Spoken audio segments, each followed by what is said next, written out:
Hey, what's up, guys? Welcome to the channel. UFC 267 is a little over a week away, and this fight card is just stacked from top to bottom with amazing fights. I'm going to be doing a bunch of prediction videos for UFC 267, so if you're interested in those videos, make sure to subscribe to the channel. I greatly appreciate it. This video is going to be my full breakdown and prediction of Magomed Ankalaev versus Volkan Oezdemir, and this is a great light heavyweight fight. You have a light heavyweight title fight in the main event. This, as it stands right now, is opening up the main card, and I love this fight. If you look at the tail of the tape, Ankalaev is currently ranked number 7. Volkan Oezdemir is currently ranked number 8 in the UFC official rankings. Ankalaev is 29 years old. Volkan Oezdemir is 32 years old. Ankalaev has a slight height advantage. He's 6'3". Volkan Oezdemir is 6'2", and they both have an identical 75-inch reach. So this fight is just so interesting, and I love it because this is really Ankalaev's first real test against elite competition. You know, you look down at his resume, he hasn't really fought the best guys throughout his career, and in the last year or so, they've had him scheduled to fight Ian Cutelaba about 16 times at this point. It seems like his last fight was against Nikita Krylov. He won by decision. That was back in February this year. It was a decent performance. It wasn't the most exciting fight, wasn't the most dominant performance, but it was a decent win against a fighter who's been around and been in the UFC for a long time. Before that, he finally got the rematch against Ian Cutelaba, finished him brutally, KO'd him in the first round. And that fight was booked so many times and canceled so many times because when they first fought, back in February of 2020, there was all that controversy. Ian Cutelaba was like dancing around, pretending like he was hurt, and the referee stepped in, even though he really didn't get hit with any punches. There was a massive controversy. Everyone wanted to see that fight ran back. It was scheduled and canceled 2 or 3 times, and then it finally happened.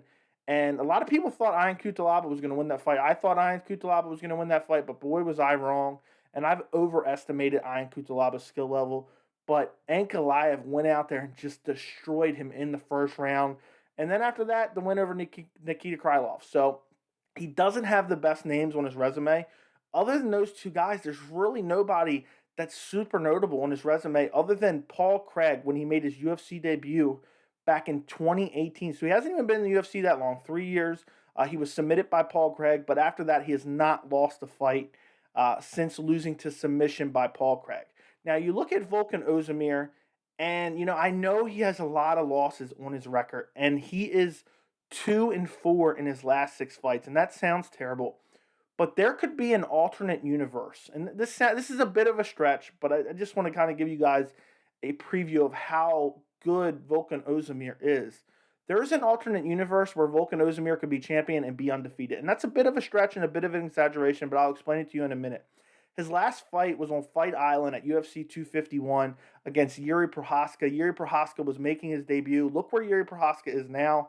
An absolute savage, spinning back elbow KO of Dominic Reyes in his last fight. But in that fight, first off, we didn't even know how good Yuri Prochazka was. Some people did who had watched him in Ryzen, but Volkan Oezdemir hurt Yuri Prochazka in that fight with his hands, landed some good punches. It wasn't nowhere near close to a finish, but Volkan Oezdemir wasn't completely outclassed in that fight. I know he got brutally KO'd. It was a spectacular KO by Yuri Prochazka, but it's not like he was never in that fight. It's not like he was completely outclassed. Before that, he gets a split decision win against Alexander Rakic. We know where Alexander Rakic is now. And I've said it multiple times on the channel, Alexander Rakic and Yuri Prochazka are probably the future of the light heavyweight division. So he has a win over Alexander Rakic. That's a great win, split decision, close fight. That was back in December of 2019. Before that, he beats Ilir Latifi. Not the greatest win. It was a KO win. I'm not super high on Latifi by any means. Hasn't really done anything within the UFC. Before that, he loses to Dominic Reyes by split decision. And I thought Oezdemir won this fight. I haven't watched it super recently, but Oezdemir just outstruck him. Dominic Reyes did not look very impressive.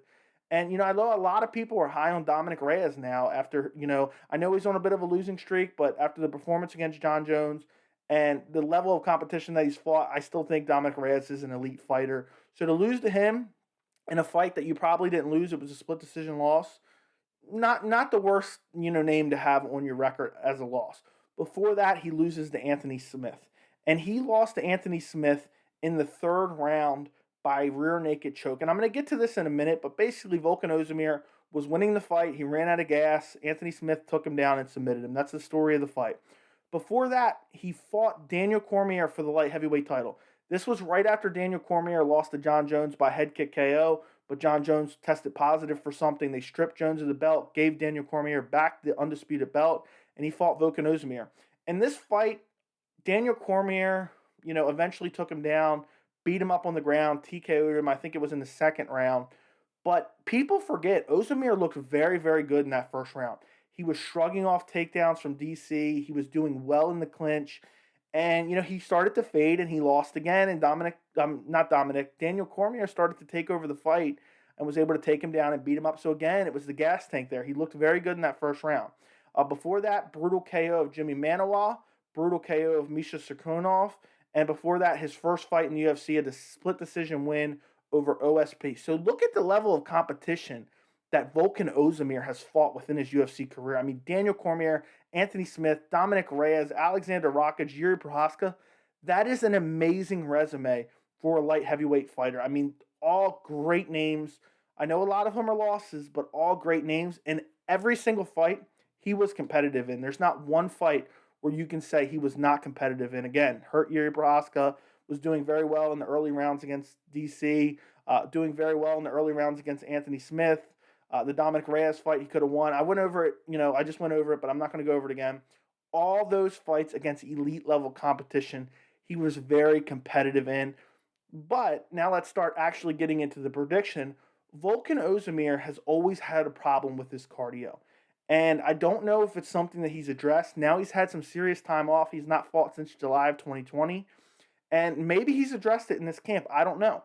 But we know Magomed Ankalaev has some decent cardio. We've never seen him exhausted in some of his 3-round fights. He has finishing ability. We've seen it in the Ion Cutelaba fight. But for me, Magomed Ankalaev is a little bit of an unknown. I think he's an elite light heavyweight fighter, don't get me wrong. But I don't feel like we've seen it enough against other elite talent within the division. Now, this fight, I really think this fight is going to be majority contested on the feet. And if it does go to the ground, I think it's going to be in the later rounds, maybe second half of the second round or the third round, really, because Volkan Oezdemir has great takedown defense. He is amazing in the clinch. He has great short shots in the clinch. I don't know how he does it.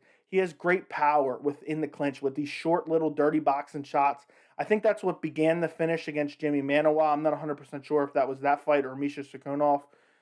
But he has great power within the clinch, and he's very strong, and he's weirdly lengthy. He has great long arms. I know him and Ankalaev have the same reach. But I really think Magomed Ankalaev, if he wants to win this fight, he has to take the fight to the ground. And I don't think he's going to be able to take Volkan Oezdemir to the ground. And I think Oezdemir is going to outstrike him. My prediction for this fight is going to be Volkan Oezdemir by decision. And I think it's going to be 29-28. I think Oezdemir is going to win the early rounds, the first and second round. He's going to do better on the feet. He's going to land the better punches. He is going to have better power. And I really think that he is the overall better striker. Maybe I'm wrong just because, I'm always leery to, go with the guy when I haven't seen him against enough elite level competition. I know where Volkan Oezdemir is. I've seen him against elite level competition. But I don't think Ankalaev's getting finished. I don't think he's been finished by KO or TKO ever in his MMA career.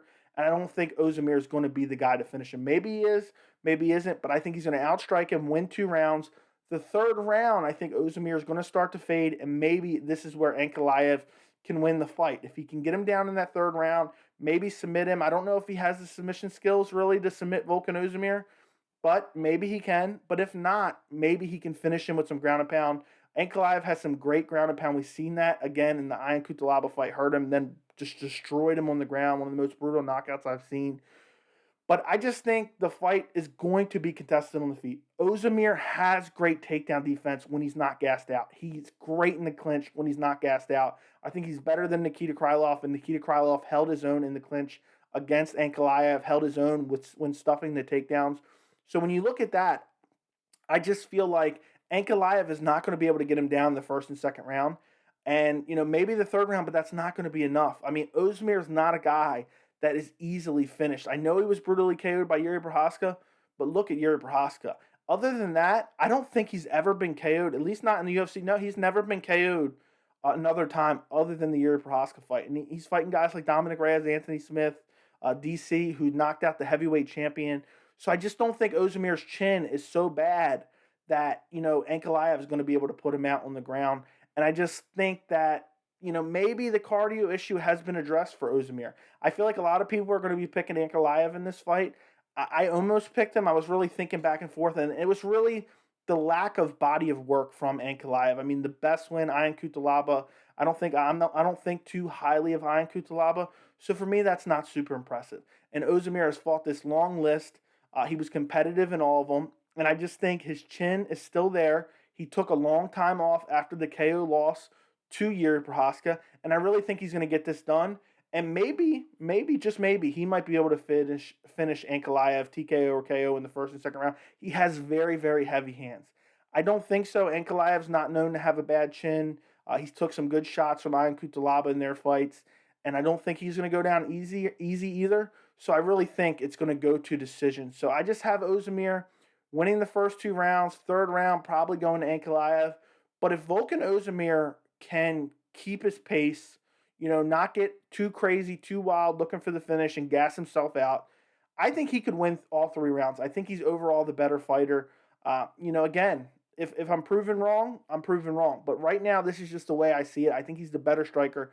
I don't think Ankalaev is super defensively responsible. I don't think he has the best, stand up by any means. He mixes in the kicks very well. He's very powerful.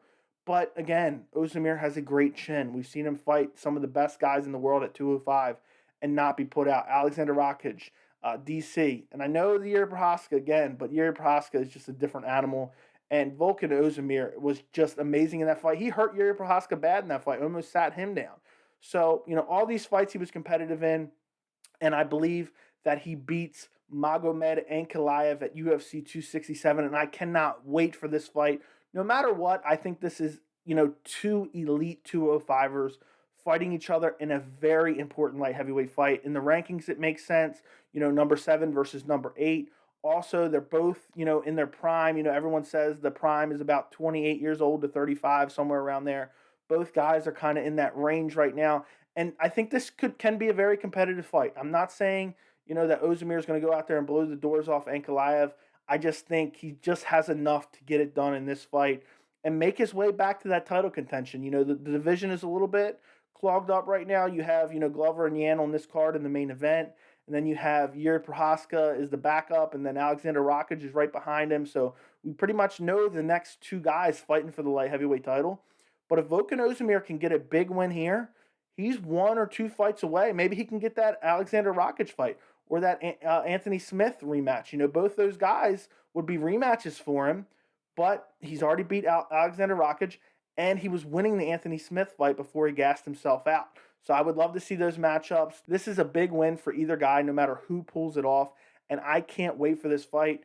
Guys, I'll be doing a bunch of other predictions for UFC 267, so keep an eye out for them on the channel. If you enjoy these prediction videos, make sure to like the video. I really appreciate it, and thank you so much for watching.